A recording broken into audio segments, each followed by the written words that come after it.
पाहिलं असेल की दोन्ही पक्षाचे नेते बसले होते सामनाच्या कार्यालयामध्ये माझ्याबरोबर.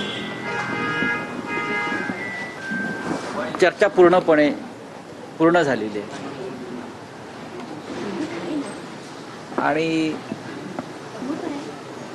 चर्चा संपलेली आहे. जागा वाटप सुद्धा संपलेलं आहे. कोणी कुठे लढायचं याच्यावरती एकमत झालेलं आहे.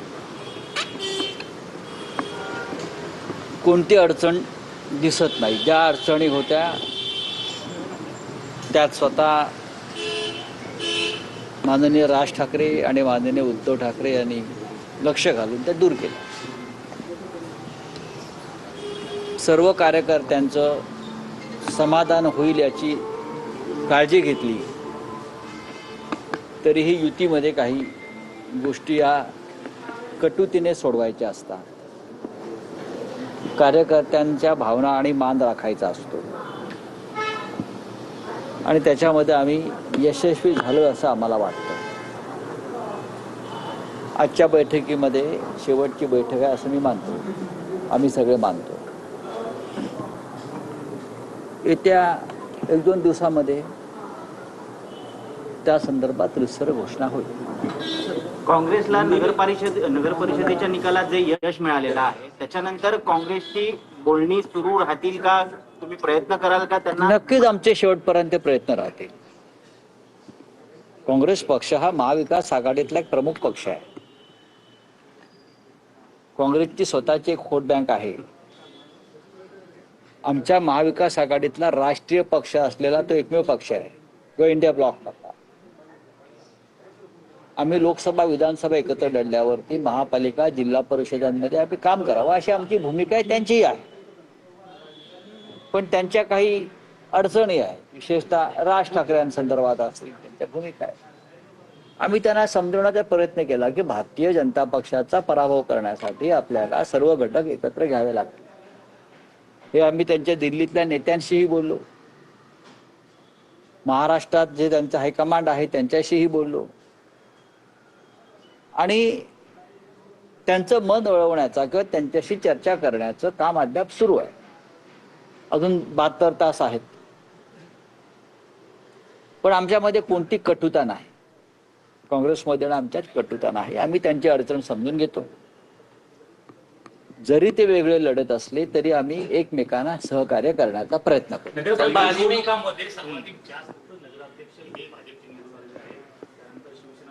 असं आहे की तुम्ही जर विधानसभांचे निकाल पाहिले असतील तेच आकडे आहेत. मशीन तशीच सेट आहे. 120 125 भारतीय जनता पक्ष करेक्ट. 54 विधानसभेलाही आणि इथे सुद्धा आणि 40-42 अजित पवार. आकडे तेच आहेत ना. त्याच मशीन तेच सेटिंग कायम आणि तोच पैसा. ही आपली लोकशाही आहे. तुम्ही आकडे पहा ना. आकड्यामध्ये अजिबात बदल झालेला नाही. अजिबात बदल झालेला नाही त्यांच्या आकड्यात. भारतीय जनता पक्षानं मशीन त्याच पद्धतीनं फिट केल्या. तेच आकडे राहायला पाहिजे. आकडे तरी बदलायला पाहिजे होते.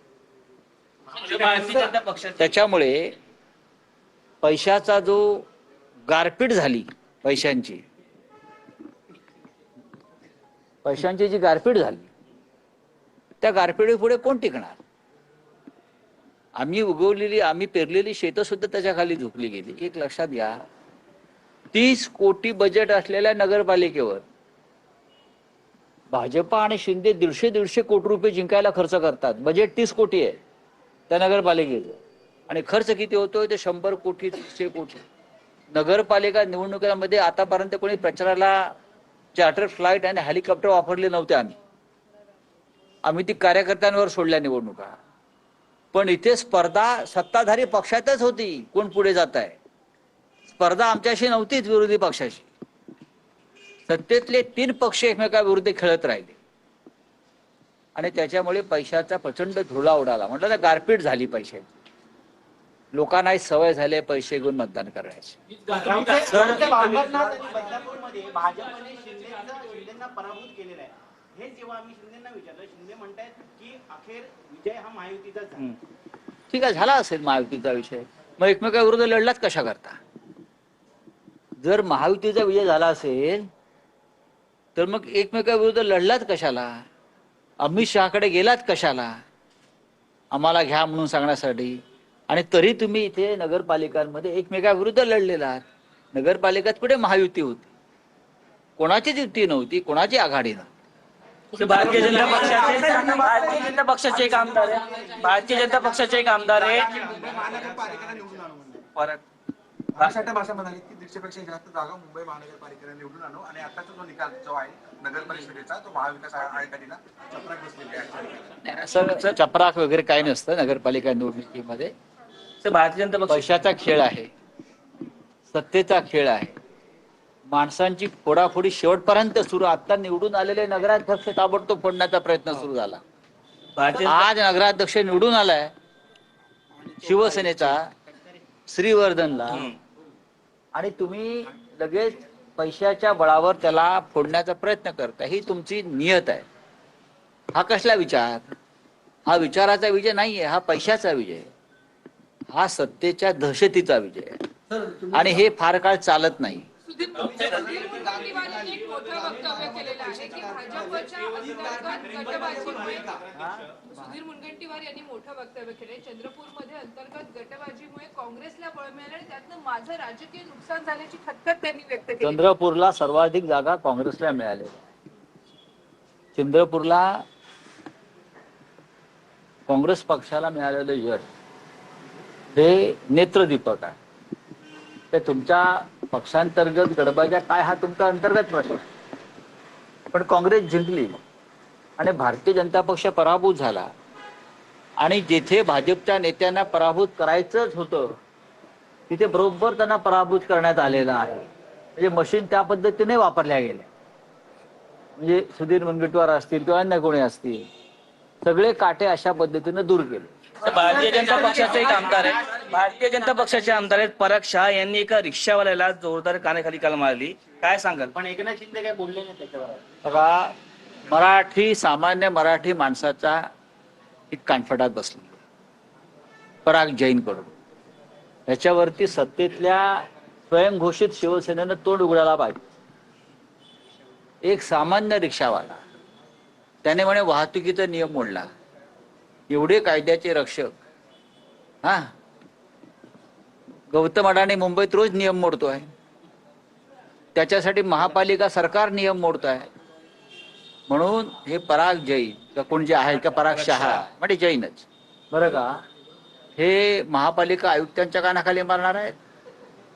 राज्याच्या मुख्यमंत्र्यांना जाऊन जाब विचारणार आहेत नियम मोडला म्हणून. नियम बाह्य कामं किती चालली आहेत महानगरपालिकेत एकनाथ शिंदे कडून चालली आहेत ना, त्याशिवाय पैसा येतोय का एवढा?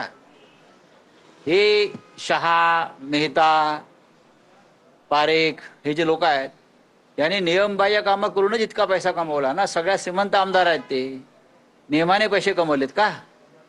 एक रिक्षावाला त्यांना खुपतो आहे. पण मुंबईमध्ये नियमबाह्य काम करणारे असंख्य बिल्डर, व्यापारी, उद्योगपती जे आहेत त्यांच्याविषयी तोंड उघडा म्हणावं.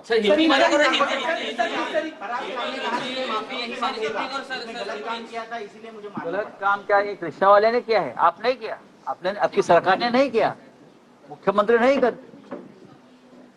क्या है? गौतम अडानी नहीं कर, अमित शाह नहीं कर रहे, मोदी नहीं कर रहे, तो क्या करोगे आप? सर आज बैठक हुई है, कब तक जो है ऐलान जो है वो बैठक का सिलसिला खत्म हुआ है. शिवसेना और महाराष्ट्र नवनिर्माण सेना में आज आखिरी बैठक हुई यहाँ ही. अब कल या परसों तक